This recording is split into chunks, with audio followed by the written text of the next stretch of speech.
오늘 말씀의 제목은 재난 중에 부르는 노래, 재난 중에 부르는 노래라는 제목을 가지고 함께 하나님의 말씀을 나누기를 원합니다.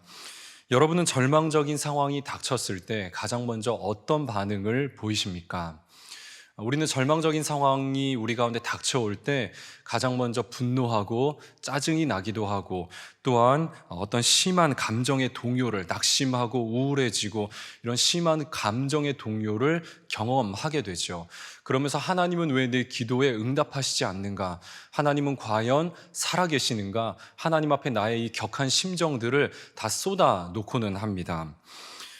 그런데 이 시편을 읽어보면은요, 이 대부분의 시인들이 절망적인 상황 가운데서 우리와 똑같이 낙심하고 우울해하고 분노하고 하나님 앞에 그 격한 감정들을 다 토로하는 것을 볼 수 있게 됩니다. 자, 그런데 이 시인들에게서 우리가 배워야 할 태도가 하나 있는데요. 그것은 이 시인들은 그 상황이 아무리 절망적이다 할지라도, 그들은 감정의 동요가 경험된다 할지라도 결국에는 하나님 앞에서 찬양하는, 하나님을 찬양하는 그 태도를 잃지 않았다라는 겁니다. 오늘 말씀 1절에서 3절을 보시면은요, 다윗은 하나님 앞에 찬양하고 있는 것을 볼 수 있습니다. 우리 1절에서 3절의 말씀을 우리 다시 한번 한 목소리로 받들어 읽겠습니다. 내가 여호와를 항상 송축하며 내 입술로 항상 주를 찬양하리이다. 내 영혼이 여호와를 자랑하리니 곤고한 자들이 이를 듣고 기뻐하리로다. 나와 함께 여호와를 광대하시다 하며 함께 그의 이름을 높이세. 아멘. 자, 지금 다윗이 하나님을 찬양했던 이유는요, 하나님이 자신을 위기 상황에서 건져주셨기 때문이었습니다. 다윗이 하나님을 찬양했던 이유가요, 4절에서 6절에 나와 있습니다. 우리 4절에서 6절의 말씀도 우리 다시 한번 한 목소리로 받들어 읽겠습니다. 내가 여호와께 간구하매 내게 응답하시고 내 모든 두려움에서 나를 건지셨도다. 그들이 주를 앙망하고 광채를 내었으니 그들의 얼굴은 부끄럽지 아니하리로다. 이 곤고한 자가 부르짖음에 여호와께서 들으시고 그의 모든 환난에서 구원하셨도다. 여호와의 천사가 주를 경외하는 자를 둘러 진치고 그들을 건지시는도다. 아멘. 자, 이 4절에서 6절을 보시면은요, 다윗이 지금 어떤 절망적인 상황 가운데 있는데 그 절망적인 상황 가운데서 하나님이 구원해 주셨구나 하는 것을 알 수가 있습니다. 자, 그러면 다윗이 어떤 상황 가운데 처해 있었느냐? 그것은 이제 오늘 시편의 표제를 보면 알 수가 있습니다. 오늘 시편의 표제를 보시면은요, 다윗이 아비멜렉 앞에서 미친 채 하다가 쫓겨나서 지은 시라고 이렇게 기록이 되어 있습니다. 다윗은 자신을 죽이려고 하는 그 사울을 피해 가지고 블레셋으로 망명을 떠나게 되죠. 그런데 이제 그곳에서 블레셋의 신하들이 다윗을 알아보게 된 거예요. 골리앗과 싸워서 이겼던 그 장수. 그러면서 그 다윗의 그 정체를 이제 왕에게 다 고발을 하게 됩니다. 그렇게 자신의 신분이 탄로가 나게 되자 다윗은 죽음의 위협을 느끼고는 살기 위해서 왕 앞에서 미친 채 하면서 수염에 침을 흘리면서 그렇게 연기하면서 그 위기를 모면을 하게 되죠. 자, 이 내용이 사무엘상 21장에 기록이 되어 있습니다. 오늘 이 다윗의 시편은요, 다윗이 블레셋으로 망명 갔다가 그 위기 상황에서 탈출하게 된 그 상황을 배경으로 해서 쓰여졌던 시라는 거예요. 자, 그래서 다윗은 이렇게 하나님이 나를 위기 상황에서 건져주셨다, 이 하나님을 찬양하고 있었지만은 이 다윗의 찬양은요, 그저 안도하는, 내가 지금 살아서 다행이다, 그렇게 그냥 안도하는 정도의 어떤 얄팍한 수준의 감사와 찬양이 아니었다라는 거예요. 다윗은 지금 위기 상황을 벗어나기는 했지만 여전히 자신의 삶의 근본적인 문제가 해결되지 않았다라는 겁니다.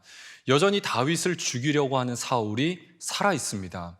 그래서 다윗은 지금 이곳에서 이제 다른 나라로 도망을 가든지 아니면 죽음을 각오하고 다시 자신의 조국인 이스라엘로 돌아가든지 다시금 또 다른 어떤 결정을 해야 되는 그런 어떤 아주 어렵고 그런 위기 상황 가운데 놓여져 있었다라는 거예요.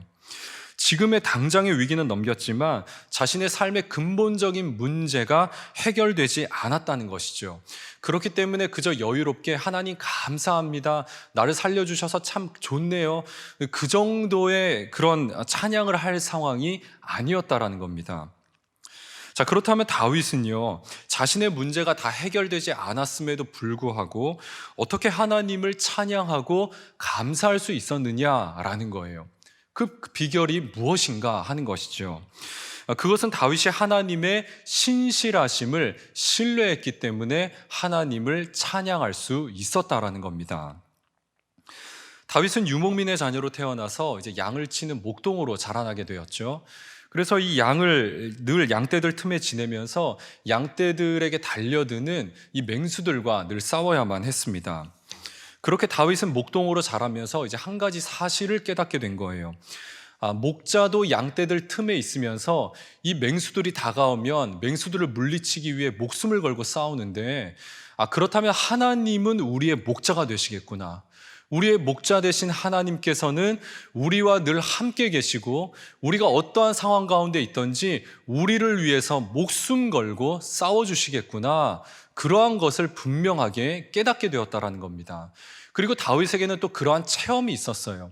다윗이 우연치 않게 전쟁터에 나아갔다가 골리앗을 보게 되고 그 여호와의 이름을 모독하는 골리앗을 보고는 만군의 여호와의 이름을 힘입어서 그 전쟁터에 나아가게 됩니다. 그리고 여호와의 이름을 힘입어서 승리하는 경험을 하게 되죠. 이런 신앙을 가진 다윗이었기 때문에 다윗은 자신을 죽이려고 하는 그 사울의 위협 가운데에서도 절망하지 않을 수 있었고요. 심지어 사울을 죽일 수 있는 절호의 기회가 있었는데도 사울을 죽이지 않았습니다. 왜요? 하나님이 일하실 것을 믿었기 때문이죠. 하나님은 살아계시고 나와 함께 하시고 하나님은 반드시 내 삶 속에서 역사하신다, 나를 구원해 주실 것이다, 그 믿음이 있었다는 거예요. 그래서 과거에 나를 구원해 주셨던 하나님이 오늘 나를 구원해 주셨고 오늘 나를 구원해 주셨던 이 하나님은 미래에도 나를 구원해 주실 것이다, 그런 하나님의 그 신실함에 대한 깊은 신뢰가 있었기 때문에 절망 가운데에서도 그는 찬양을 드릴 수가 있었다라는 겁니다. 여러분, 신앙의 성숙을 어떻게 확인할 수 있겠습니까? 우리의 신앙의 척도는요, 우리가 절망적인 상황 가운데 있을 때 우리의 진짜 신앙을 확인할 수가 있습니다. 지금 우리 눈앞에 코카콜라 캔 하나가 있다고 생각을 한번 해보세요. 이 코카콜라 캔 안에 진짜 코카콜라가 들어있는지 확인을 하려면 어떻게 해야 되겠습니까? 캔을 따봐야 되겠죠. 아니면 이 캔을 찌그러뜨려 가지고 터뜨려야 됩니다. 그래야 이 안에 있는 내용물이 쏟아져 나오면서 이 캔 안에 진짜 코카콜라가 들어있구나, 아니네, 다른 게 들어있었네, 이런 것들을 우리가 확인할 수가 있겠죠. 마찬가지로 우리의 신앙도 똑같다라는 거예요. 우리의 신앙이 진짜인지를 확인해 보려면은요, 우리의 삶 가운데, 우리의 심령의 어떤 절망적인 상황 가운데 놓여 있을 때, 우리의 마음에 압박이 올 때, 그때 우리 속에 있는 진짜 모습들이 튀어나오게 된다라는 것입니다. 여러분, 우리는 교회에 올 때 다 하나씩 가면을 쓰고 오죠. 목사, 장로, 권사, 안수집사.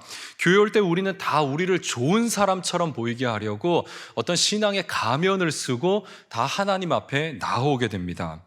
여러분, 그런데 우리의 신앙의 민낯이 언제 드러나게 되느냐? 우리의 마음에 압력이 가해질 때, 진짜 우리의 속사람이 튀어나오게 돼요.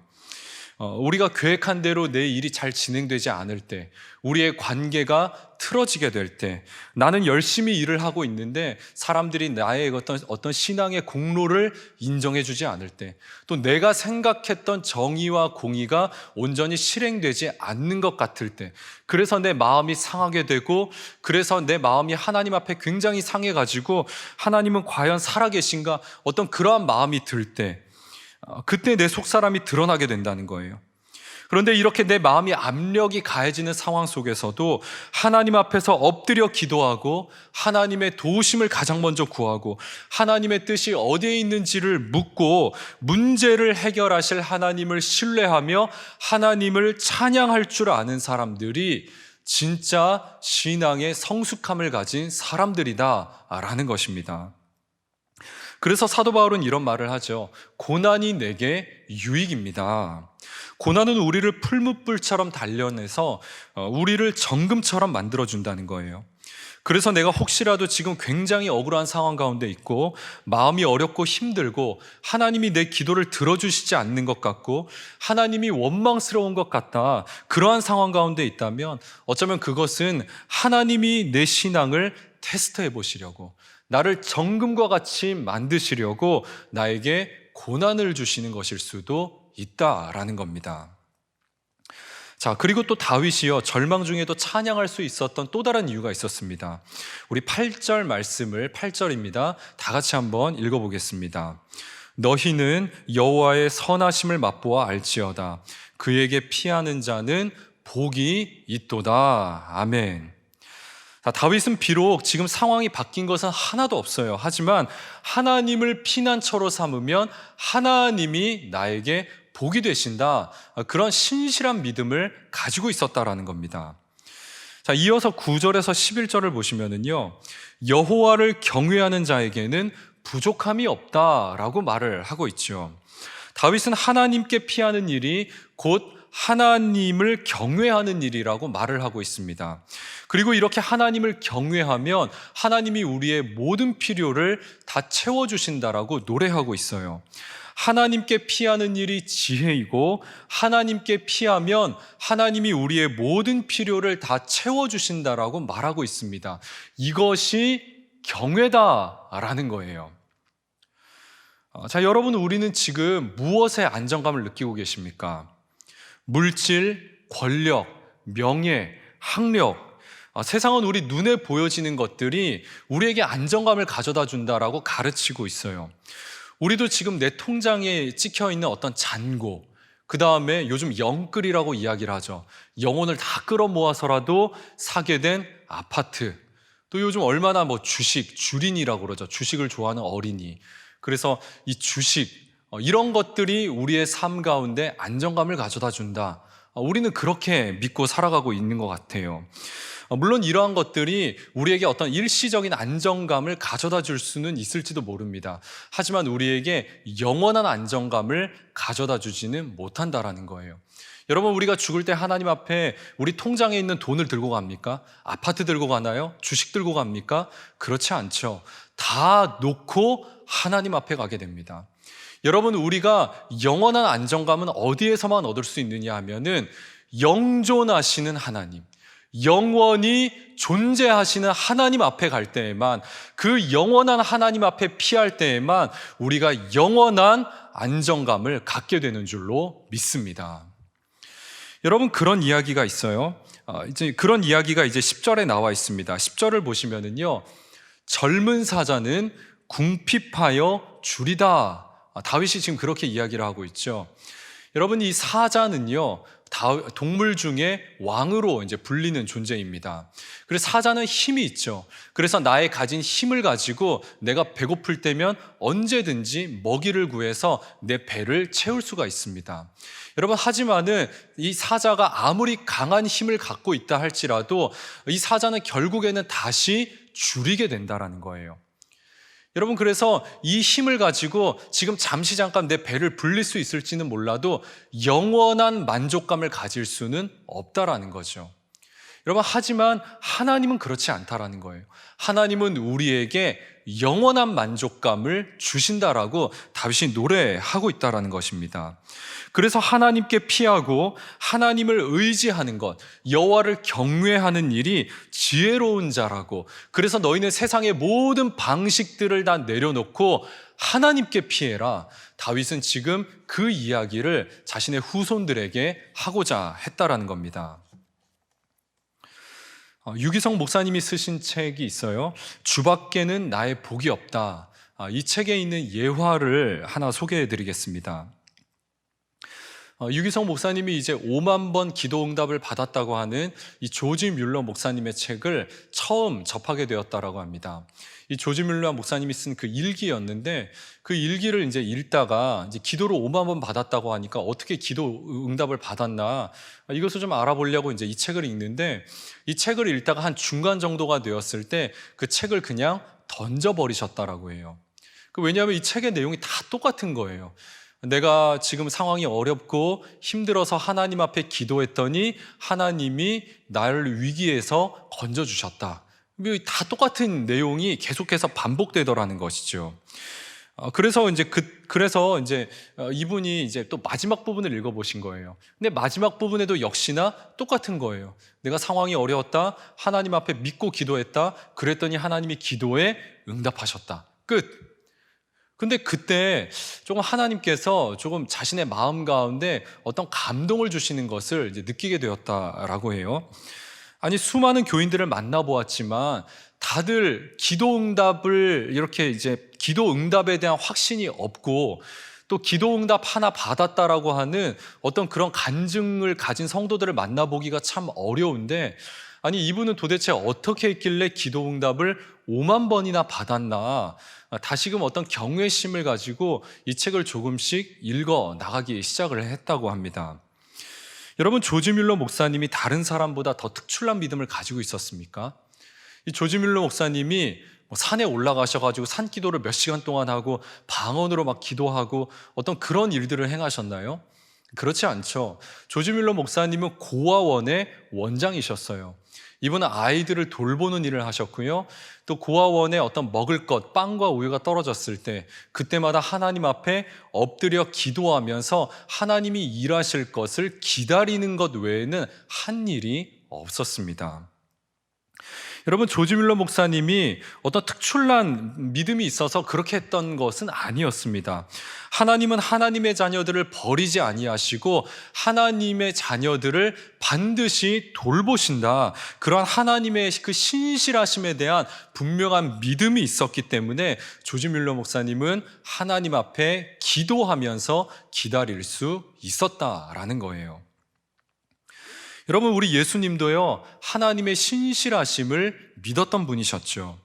예수님이 십자가에 못 박혀 돌아가시기 전날 밤에 예수님은 겟세마네 동산에서 피가 땀방울이 되실 때까지 아주 극심한 스트레스를 받으시면서 하나님 앞에 기도하고 계셨습니다. 이 십자가의 고통을 너무나 잘 아셨기 때문에 할 수만 있다면 이 잔을 피하게 해달라고 하나님 앞에 간구했어요. 하지만 예수님은 기도하시죠. 내 뜻대로 마시고 아버지의 뜻대로 해주세요. 그래서 내 뜻을 관철시키는 기도를 한 것이 아니라 내 뜻을 하나님 앞에 일치시키는 기도를 하면서 나아갔다라는 거예요. 그래서 결국에는 자신의 뜻을 꺾어버리셨죠. 그렇게 예수님이 자신의 뜻을 꺾고 하나님의 뜻에 순복할 수 있었던 이유는요, 하나님은 반드시 나를 다시 살리실 것이다. 하나님은 나를 반드시 부활시키실 것이다. 그런 하나님의 신실하심에 대한 믿음이 있었기 때문에, 신뢰가 있었기 때문에 내 뜻을 꺾고 하나님의 뜻에 순복할 수 있었다라는 겁니다. 자, 방금 소개한 유기성 목사님이 쓰신 책에 있는 예화를 하나 더 소개해드리고 말씀을 맺겠습니다. 한 청년이 유학을 가기 전에 유기성 목사님을 찾아와서 이제 기도를 요청했다고 합니다. 그런데 이 청년은요, 자신은 성경에 있는 모든 약속의 말씀이 다 믿어진다는 거예요. 그런데 죄사함에 대한 확신을 갖지 못하겠다는 겁니다. 그래서 목사님에게 죄사함에 대한 확신을 좀 갖게 해달라고 그 기도를 목사님에게 요청하시는 것이었어요. 자, 그러자 목사님이 이제 청년에게 이렇게 물었다라고 합니다. 그런데 그것은 기도만 할 문제가 아니라 분명한 진리를 붙들어야 할 문제다. 너는 너의 마음에 성령님이 계신 것을 분명히 믿고 있느냐? 물었다고 해요. 그러면서 성령의 내주하심이 죄사함을 받은 가장 확실한 증거라고 이제 그렇게 설명을 해주었다고 합니다. 그러자 청년의 얼굴이 굉장히 환하게 밝아지면서 마음이 좀 평안해지는 것을 이제 보게 되었다라고 해요. 그러면서 청년이 이제 이렇게 얘기를 하더라는 겁니다. 저는 그동안 성령의 강권하심을 여러 번 경험했습니다. 그러나 저는 죄사함 받은 그 증거를 너무나 분명히 가지고 있으면서도 그것을 그동안 실제로 누리지 못하고 자랐네요. 목사님에게 그렇게 말을 하면서 자신이 가지고 있었던 아주 무거운 짐을 내려놓는 것을 보게 되었다고 합니다. 이 고린도전서 12장 3절을 보시면은요, 성령으로 아니하고는 누구든지 예수를 주시라 할 수 없느니라 말씀하고 있습니다. 우리가 예수님과 함께 십자가에서 죽고 십자가에서 다시 예수님과 함께 사는 자가 되었습니다. 그리고 그 증거로 누가 왔어요? 성령님이 우리 가운데 오셨습니다. 그렇게 성령님이 지금 우리 안에 내주해 계신 거예요. 이렇게 성령님을 모시고 사는 사람들은요, 이미 죄사함을 받았다는 분명한 증거를 가지고 있다는 거죠. 그리고 이 성령님을 모시고 사는 사람은 어떠한 상황 가운데에서도 하나님의 일하심을 신뢰할 수 있는 그 신뢰를 가지게 된다는 거예요. 이렇게 성령님과 동행하는 사람들은 절망적인 상황 속에서도 하나님을 신뢰하고 하나님을 찬양할 수 있게 된다라고 오늘 성경은 우리에게 말씀하고 있다는 것입니다. 여러분은 절망적인 상황 가운데서 가장 먼저 어떤 반응을 보이고 계십니까? 여러분은 정말로 하나님이 살아계시고 하나님이 지금 우리의 일상 가운데 함께 일하고 계심을 믿으십니까? 여러분은 성령님이 우리 마음 가운데 내주해 계시고 또 성령님이 우리를 도와주시면 이 죄와 사망이 역사하는 이 세상 가운데에서 반드시 승리하게 된다고 믿고 계십니까? 또 한 주간의 일상이 시작이 되었죠.